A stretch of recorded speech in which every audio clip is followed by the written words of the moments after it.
Welcome to the Conscious Life of Nature from the New Day lecture by Master Beinsa Douno, Peter Deunov, Vegetarian, Part 1 of 2 on Words of Wisdom.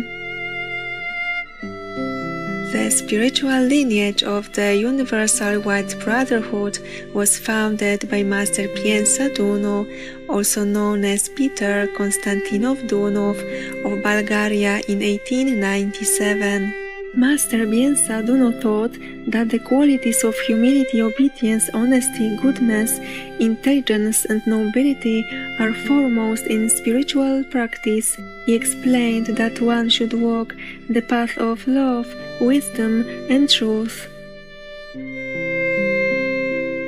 The Universal White Brotherhood believes that God is in everything, in the stones, the plants, the water, the air, the animals, and the light. Following the principle of ahimsa or non-violence, Master Beinsa Douno practiced and preached a vegetarian diet. The Master was also an accomplished musician and composer of many spiritual songs and compositions.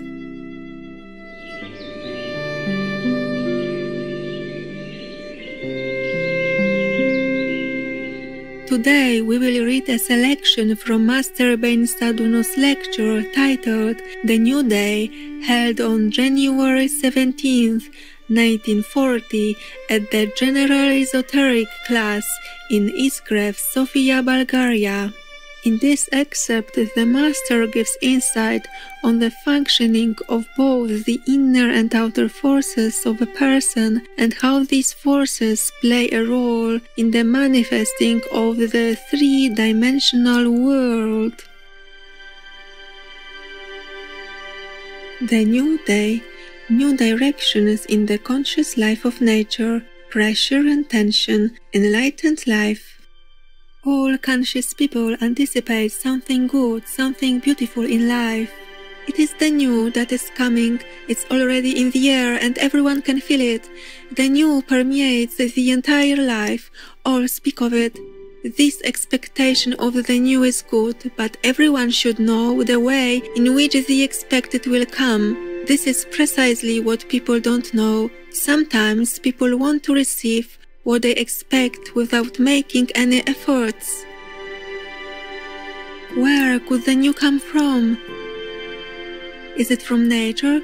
It is true that intelligent nature helps people to acquire all blessings they strive for, but they must work solely to achieve them. When people come to know the forces that are at work inside and outside of them, they will be able to balance and use them for constructive purposes and creativity in life. On the physical plane, one of the person's tasks is to deal with external physical pressure. As a countering of this pressure is the internal tension. In general, the force of attraction is related to pressure, while the force of repulsion has to do with tension. When external pressure and internal tension in a person are balanced, one feels healthy, happy, and strong. If external pressure is greater than internal tension, one hardens and becomes rigid. Then if internal tension is greater than external pressure, it puts one in an unnatural state.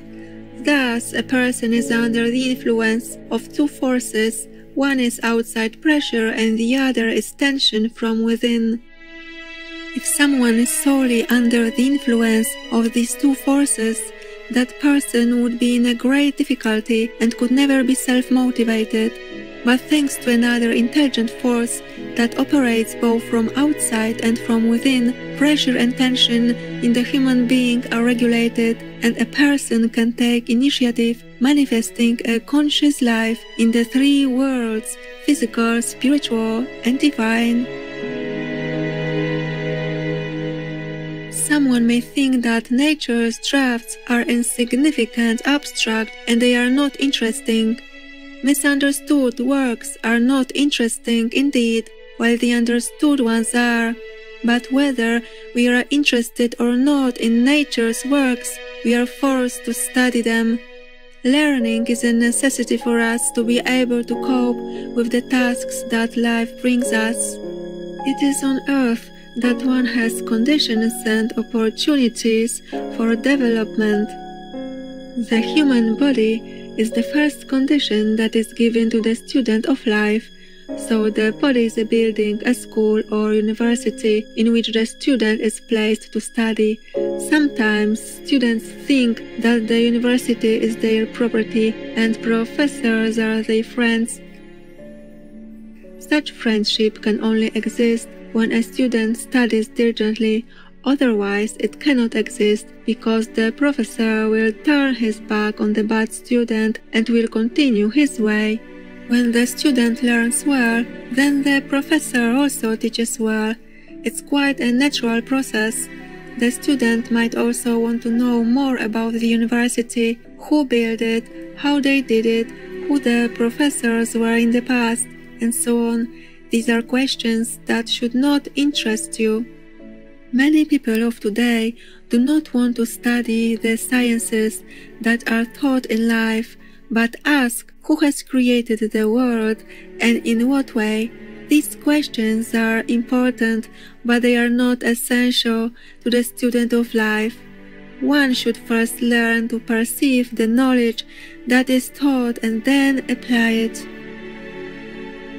Everyone comes to earth with some inner knowledge, but it's not enough. One should be open and prepared to receive the new knowledge that is coming at any given moment. People need to move in alignment with the new because everything in the world is subject to constant and continuous progress. What's important for every person nowadays is to study life in three aspects: life as a science, life as an art, and life as a force, realizing that they study in the great university of earth. One after the other, professors come and teach their lessons. You understand some of them, but not all. Why? It's because they speak in three different languages: physical, spiritual, and divine. Physical life is taught in a physical language, spiritual life in a spiritual language, and divine life in the divine language. Therefore, if you want to study life well, you should know all those three languages: physical, spiritual, and divine. The physical world, represented as pressure, is related to the creation of the world through densifying. For matter to be manifested, to become visible, tangible, and suitable for creating forms, it should be densified from a gaseous into a liquid state and from a liquid into a solid state. The physical world's manifestation is a result of the pressure existing in nature.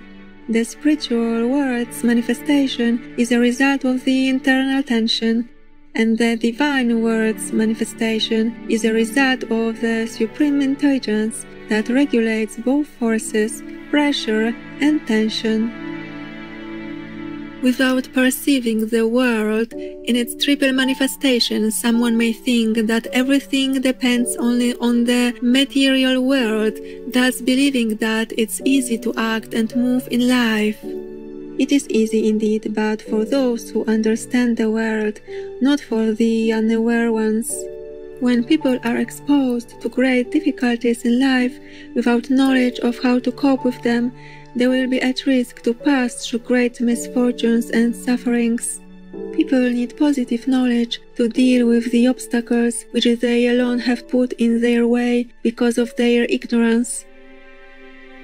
Then nature opposes them too. There are no greater obstacles than those that people create by themselves when they ignore the laws of life. The barriers that one encounters on the path of life stem from the lack of understanding, external pressure or outside conditions, and internal tension or inner opportunities. Pressure and tension have their sensible reasons, but as we do not understand them, We think that they are something mechanical, and as a result we have an unreasonable attitude toward them. So a person is placed between the fire of those two forces, external and internal. One is under attack both from inside and from outside, and willingly or not, that one will have to go through that zone. What should a person do to pass through it and exit without harm? You will say that only God can arrange that. In this case, God implies the sublime intelligence that regulates pressure and tension by harmonizing the physical, spiritual, and divine laws. Some people complain of being extremely nervous and tense. They should not complain but be thankful for the internal tension. Without it, external pressure would have flattened them as a sheet, and if not affected by external pressure, people would have expanded so much that to dissipate into small particles floating in space. Studying physical pressure and tension, one sees that there are also psychic pressure and tension which affect the person's mental life. For example, one bad word spoken to someone can produce either physical pressure or tension in that person. If the word acts from outside, it causes psychic pressure. If a person lets it in, it produces psychic tension, and as a bomb it can explode, causing harm even to the physical body. Those who have not experienced the power of words cannot imagine the impact they could have on a person. For example, a young man returned from abroad to see his parents, thanked them for all their care, and showed them his diploma. But on his way home he met somebody who told him of his father's death. Do you know how these words could have affected the young man? They could have had a devastating effect on his psychic and physical life.